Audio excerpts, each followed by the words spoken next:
দৌলতদিয়া ঘাটের যে বাসটা যেভাবে ডুবলো আর একেবারে জ্বলন্ত জীবন্ত জলজন্ত মানুষগুলি যেভাবে একেবারে সলিল সমাধি ঘটে গেল, এটা খুবই মর্মান্তিক। 205 জনের মতো এই গত কয়েকদিনে ঈদের এই বন্ধে 205 জনের মতো মানুষ মারা গিয়েছে। এখন দায়ীকে কখনো কখনো সরকারকে দায়ী করে, কখনো কখনো অব্যবস্থাপনাকে দায়ী করে।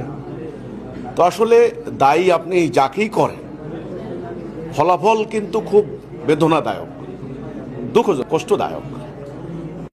এটা মানে ট্রমা হয়ে যাওয়ার মতো, মানুষ ট্রমাটাইজ হয়ে গেছে মানুষ।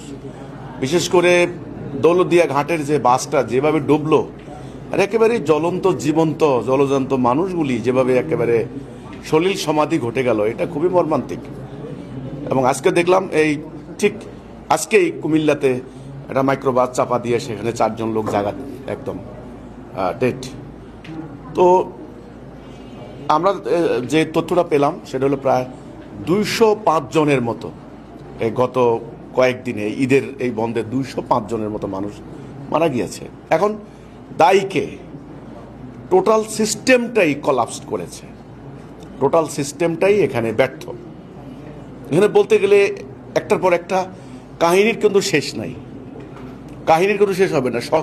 নিরাপদ সড়ক চাই আন্দোলন হলো, স্টুডেন্টরা রাস্তাঘাটে নেমে সব ঠিকঠাক করলো, দুর্ঘটনা কমে আসছে, কিন্তু এটা কোনো সমাধান নয়। আমি কিন্তু তখনও বলেছি পুরো সিস্টেমটা এখানে সড়ক পরিবহন একটা ব্যাপার আছে।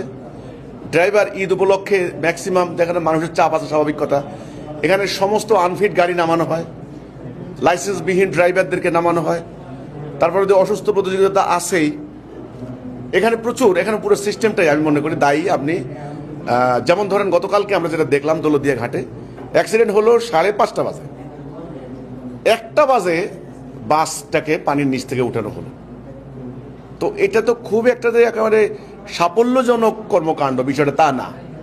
আধুনিক এই যুগে একটা বাস, এটা তো এমন কোনো বড় কোনো জাহাজও না, একটা বাস, সেটা উঠাইতে যদি এতক্ষণ লাগে, তো এটা হলো অব্যবস্থাপনা তো আছেই।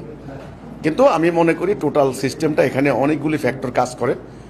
এখানে আপনার সড়কে আমাদের যেই পরিমাণ যানবাহন দরকার, সেই পরিমাণ যানবাহন এর থেকে বেশি কিনা, 1 আনফিট গাড়ি, 2 ড্রাইভারদের আসলে লাইসেন্স নাই, অনেকে হেল্পার দিয়ে চালায়, 3 সড়কের মধ্যে যে নিয়ম শৃঙ্খলা মানা, কোনো নিয়ম শৃঙ্খলা কেউ মানে না, গতি নিয়ন্ত্রণ করা হয় না।